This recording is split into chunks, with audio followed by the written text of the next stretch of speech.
Carlos, aleluia. O coração se alegra muito em ver jovens na presença de Deus. Louvado seja o nome do Senhor. Quero louvar a Deus pela vida do meu pastor, minhas lideranças, Deus possa estar abençoando. Deus está orando por mim, sempre intercedendo pela minha vida. Se eu estou aqui, creio que é reflexo disso, né? Dessa entrega deles pela minha vida. Queridos, vamos ler aqui em Atos, capítulo 1. Atos, capítulo 1.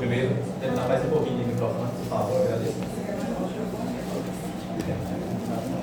Aleluia, Deus.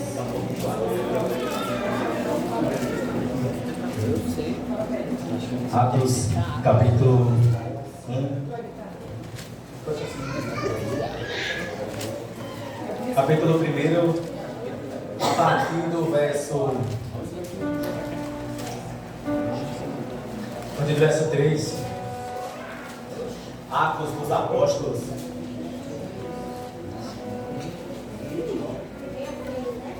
Primeiro, versículo 3 a seguir. Perdão, pode ser do 2 mesmo, para que a gente tenha um melhor entendimento. Vamos fazer a leitura. Até ao dia em que foi recebido em cima, depois de ter dado mandamentos pelo Espírito Santo, e aos apóstolos que escolhera, ao qual também, depois de ter padecido, se apresentou vivo com muitas e infalíveis provas, sendo visto por eles por espaço de 40 dias, e falando do que diz respeito ao reino de Deus. E estando com ele, determinou-lhe, quero que prestem atenção nessa palavra, determinou-lhe, que não se ausentasse da onde, igreja? Jerusalém. Mas que esperasse a promessa do Pai, que disse ele: de mim ouvistes. Porque na verdade João batizou com água, mas vós sereis batizados com o Espírito Santo, não muito depois desses dias. Louvado seja o nome do Senhor. Glória a Deus. A igreja pode se assentar, por gentileza. Aleluia, Deus. Deixa Deus usar vocês aí. Aleluia. Queridos, esse texto, Jesus faz uma exortação aos seus discípulos, logo após que ele ressuscita, para que eles permanecessem na cidade de Jerusalém, para que eles não se ausentassem dali. Jerusalém, naquelas alturas, odiava os discípulos, desprezava os discípulos. Mas por que, Jesus, ficar em um lugar onde eu sou desprezado? Por que ficar em um lugar onde todo mundo me olha torto? Por que, Jesus, permanecer em Jerusalém, sendo que tem outros lugares onde as pessoas não nos conhecem? Porque aqueles que andavam com Jesus foram malditos também por conta de Jesus. Jesus era o seu líder supremo, e ao ver ele na cruz, no madeiro, a cruz era sinônimo de desprezo, sinônimo de vergonha, e todos que passaram por ela tiveram as suas honras manchadas. A família daquele que estava no madeiro era maldita, os amigos daquele que estava no madeiro eram malditos também. Ou seja, quando Jesus é odiado, automaticamente seus discípulos também são odiados, queridos. Então aqui a gente já tem que se preparar, porque se você é verdadeiramente seguidor de Cristo, se prepare para ser odiado. Aleluia. Se prepare para ser desprezado.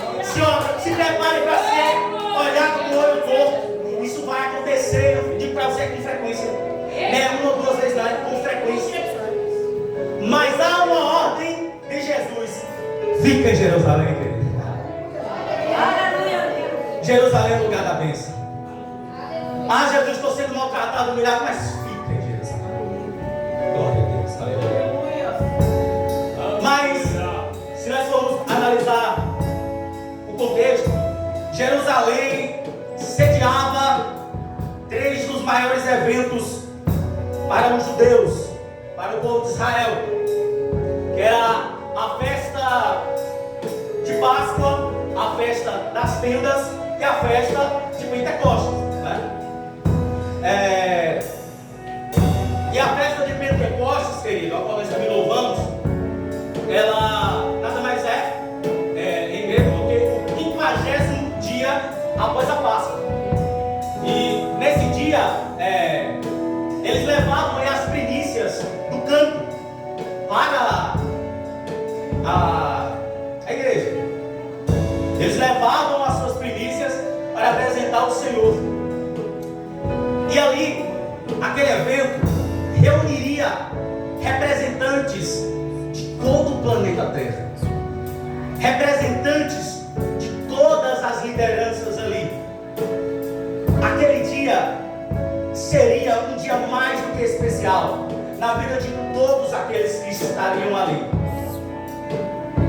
porque Deus precisava naquela reunião consertar um erro humano cometido há cerca de 4 milênios antes de Cristo. E eu estou me referindo lá a Gênesis 11, o versículo 1 ao 9, eu vou ler rapidinho, para que vocês entendam o contexto da mensagem. Glória a Deus, aleluia, Jesus. Que diz: e era toda a terra de uma mesma língua e de uma mesma fala. E aconteceu que, partindo eles do Oriente, acharam um vale na terra de Sinai e habitaram ali. E disseram uns aos outros: ei, façamos tijolos e queimemos bem. E foi-lhes o tijolo por pedra e o betume por cal. E disseram: ei, edifiquemos nós aqui uma cidade, uma torre, cujo cume atinja aos céus, e façamos um nome para nós mesmos, para que não sejamos espalhados sobre a face da terra. Então desceu o Senhor para ver. Presta atenção, isso aqui é muito forte. Desceu o Senhor para ver a cidade e a torre e os filhos dos homens que estavam edificando. E disse: eis que o povo é um, e todos têm uma mesma língua. E isto é o que começa a fazer que agora não haverá restrição, queridos, para tudo que eles intentaram. Isso aqui é muito poderoso. Após Noé ter encalhado com a arca, e aí começa a se multiplicar as gerações, começa os povos a se multiplicarem. Certos povos chegam em uma planície no Sinai, e eles decidem ali fazer algo que glorifique o seu próprio nome, e para que eles não fossem espalhados na terra a qual era a vontade de Deus, que eles se espalhassem e multiplicassem. Essa foi a ordem. Mas eles queriam ficar todo mundo ali no mesmo lugar. Então eles falavam todo mundo uma mesma língua, tinham todos o mesmo pensamento, tinham todos uma mesma convicção de construir algo para glorificar o seu nome. E isso atraiu a atenção de Deus. Você não entendeu? Isso atraiu a atenção de Deus. O propósito não era favorável, mas aquilo que moveu o propósito agradou a Deus, que foi a união. A união do coração de todos em trabalhar de uma mesma maneira para construir uma torre que seria conhecida como a Torre de Babel, chamou a atenção de Deus e disse: eu vou descer para ver o que é isso aí.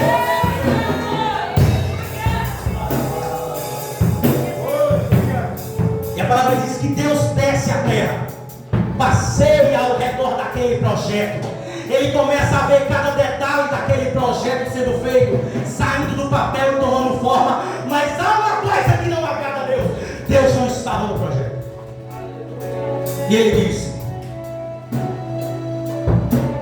convoca uma reunião no céu. E ele convoca o Espírito Santo, convoca o seu filho e diz: eles têm muito poder, e o que eles intentaram no seu coração fazer, eles irão conseguir. Descemos lá e confundimos a sua língua. Isso é muito forte, queridos. Quando nós tomamos a dimensão do que é trabalhar em união, Satanás se vira assim: pega meu bem, burra, porque nada detém a igreja unida. Ela é inabalável, ela é inacessível contra os ataques de Satanás. Então o Espírito Santo é enviado não para proporcionar poder, mas para confundir a linguagem humana. E no momento que o Espírito Santo desce, automaticamente eles começam começou a falar inglês, o outro espanhol, o outro português. Meu Deus, que loucura! A obra parou. O projeto foi paralisado. Não tinha mais como continuar. Então eles tiveram que cumprir a vontade de Deus. Se espalharam na terra. E hoje existem os países com suas diversas línguas. Foi aqui que eles foram gerados. Então tempos se passam, reis se levantam.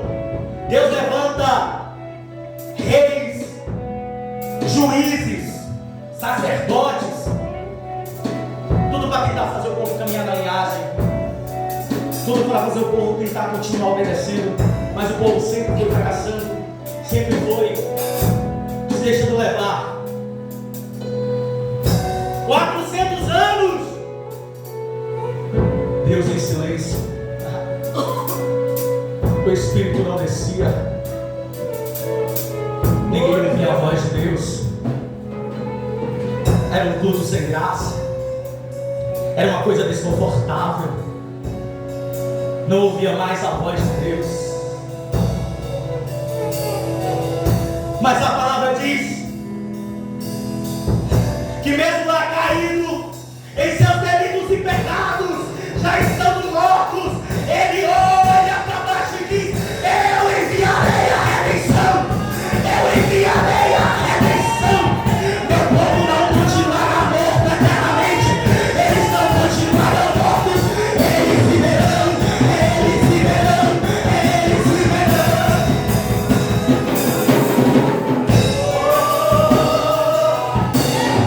Nós estávamos mortos, não tinha mais jeito, não tinha mais salvação, estávamos perdidos, sozinhos, sem ninguém, mas Ele estendeu a sua mão. Oh, Ele estendeu a sua mão e Ele disse: levantarei um projeto de salvação, levantarei um projeto que irá remir. Satanás chega diante dele e diz: não haverá mais salvação, derrubei todos os teus profetas, fiz todos os teus santos pecarem, não há mais nenhum, não há mais nenhum digno. Aí Deus diz para Satanás: qual é o preço? Eu vou pagar. Satanás, então existe todo o teu sangue, todo o sofrimento.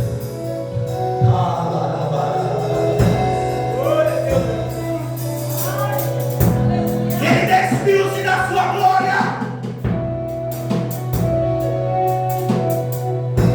disposto a pagar o preço a qual nos daria a carta de alforria, aleluia, assinada pelo sangue, assinada com sangue na cruz, sangue que liberta, sangue que renova, sangue que purifica, sangue que transforma.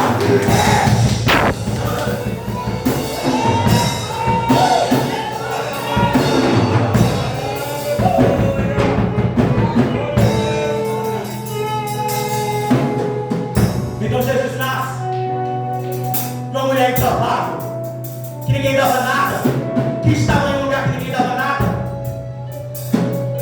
por um propósito.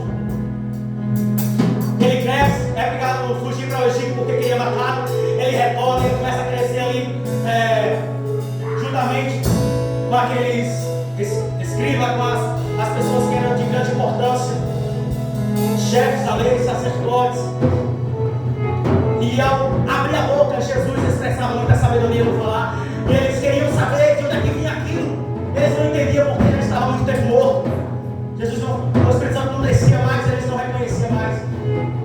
Então, quando falaram assim: é Jesus, lá de Nazaré? Ah, não pode vir nada bom de lá. Porque Nazaré não tem nada de bom. Então Jesus cresce, e com 30 anos começa o seu ministério. E aí Jesus começa a fazer muitos milagres, começa a criar uma legião de seguidores, pessoas que o admiravam, muitos estavam ali realmente porque amavam, outros estavam ali só para receber alguma coisa, mas estavam ali, e ele abraçava todos, ele tinha todos ali, e não fazia distinção de pessoas.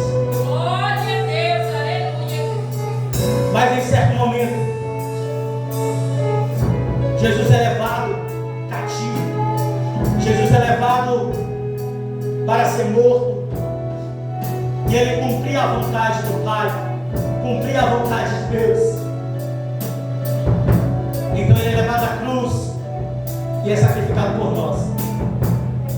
Só que ele tinha falado antes: olha, é necessário que isso aconteça, mas lembre-se, eu ressuscitarei ao terceiro dia, eu não ficarei morto para sempre.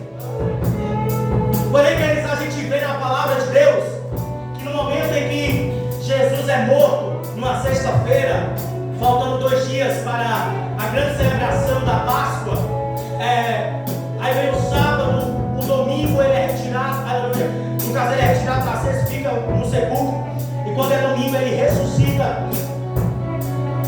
Porém, os discípulos ainda não haviam visto, ninguém havia visto, e Maria Madalena, junto com as outras mulheres, vão correndo ao sepulcro para poder limpar o seu corpo, porque era um ritual daquela época, eles limpavam, zelavam, enfim, ela chega ao sepulcro e Jesus não está lá. E ela desesperada, ela ouve 2 varões falar: mulher, por que choras? Ele não está mais aqui. Quando de repente ela ouve uma voz atrás dela: mulher, por que choras? E ela pensa que é alguém, logo escalou, ela diz: onde está o corpo dele? Ele diz, ele fala: eu vou buscar para me limpar. E ele diz: Maria! Ela diz: mestre! Ele havia ressuscitado, a morte não foi entendeu, ele foi ao inferno, tomou a chave da morte e ele ressuscitou.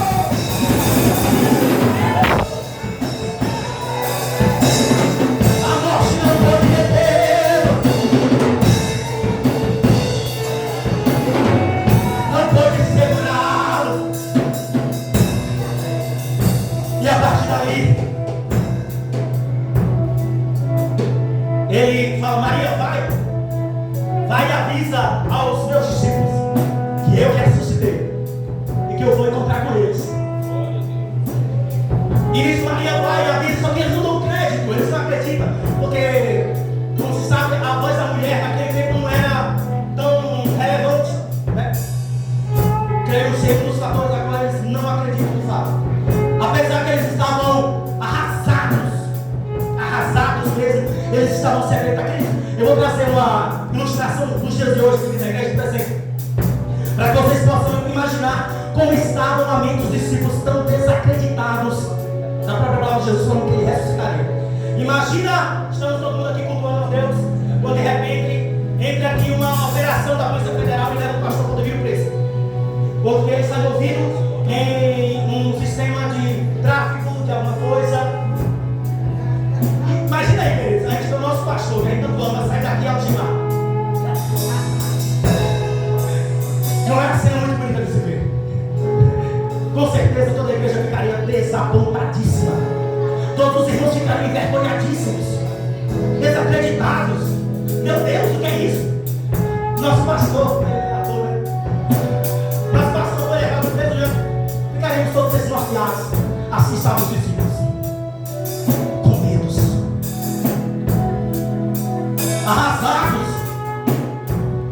E a palavra vai dizer que eles se encontravam trancafiados, com medo. E está lá os 2 discípulos que conversaram com Jesus no caminho de Emaús. Quando eles reconhecem Jesus no partir do pão, Jesus desaparece na frente dele e eles vai ter com os discípulos que estão lá presos dentro de casa, presos depressivos, com medo de sair na rua, porque eles pensavam que seriam os próximos a ser crucificados. E eles estão presos. Quando de repente os discípulos falaram: quando eu vi Jesus no caminho de Emaús, e eles dizem: é mentira, é mentira. Jesus diz: não é mentira não, entra aqui, a paz seja convosco, eu ressuscitei. E algo interessante, queridos, é que Jesus, quando chega lá, ele não chega batendo na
aí eles acreditam.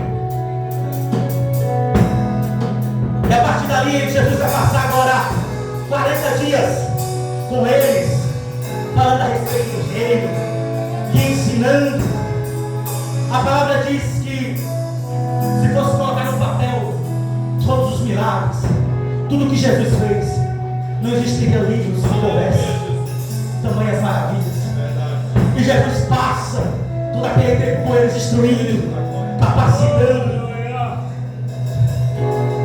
40 dias. E Jesus é levado aos céus. E ele deixa uma promessa: não vos deixarei órfãos, não vos deixarei só. Não vos deixarei. Ele sobe para o Pai. E naquele momento Jesus está subindo, e os discípulos estão olhando para Jesus subir. Dois anjos falando assim: por que olha para cima? Do mesmo jeito que vistes ele subir, também verá descer com grande glória. Verá descer. Essa é a esperança da igreja. É por isso que estamos aqui, porque da forma que vimos ele subir, vamos ver ele descer para te buscar. Então Jesus é levado aos céus, mas ele deixa uma promessa. Porém os discípulos não faziam ideia de quando que aquela promessa se cumpriria. Quando que a resposta ia dizer: continua em união, no dia perseverando. Chega o 10º dia, 50º dia após a Páscoa, é celebrada a festa do Pentecostes. Jesus diz: vai ser agora. Vai ser agora que eu vou cumprir. E ele diz: vai. Enquanto eu estava lá, eu fiz uma promessa a eles, Pai, que eu não deixaria eles mais só, mas que eu enviaria o meu Espírito, Pai. E não é como nas outras vezes, a qual o Senhor mandava o Espírito voltava. O Senhor mandava o Espírito voltava. Dessa vez, o Espírito vai e ele fica, e ele fica, e ele fica, e ele fica, e ele fica, Pai. Ele não pode mais voltar, ele não pode deixar mais ele só, eles não podem mais deixar os meus filhinhos desamparados, Pai.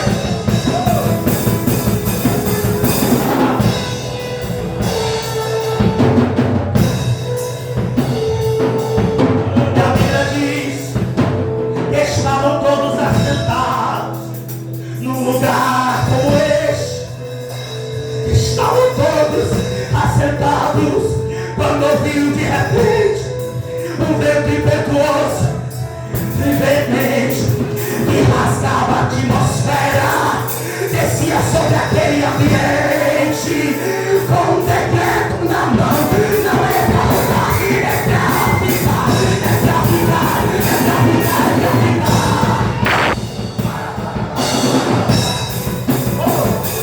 E todos foram cheios do Espírito Santo e falavam novas línguas repartidas, como que de fogo, línguas repartidas, línguas de Deus vestidos, que está aqui. Receba nessa noite, receba poder, receba poder.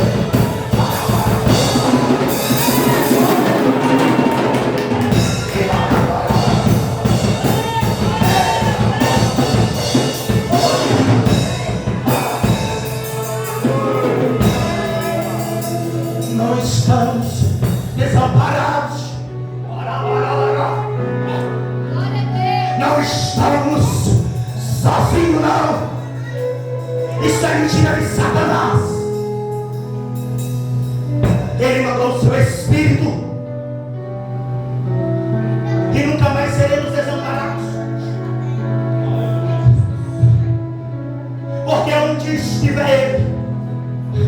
ali estaremos nós.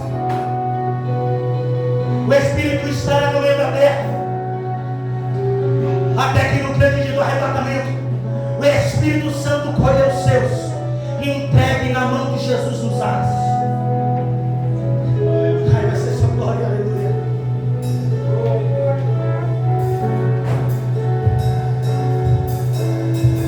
Mas enquanto isso, vamos encerrar. Se coloque de pé, por gentileza.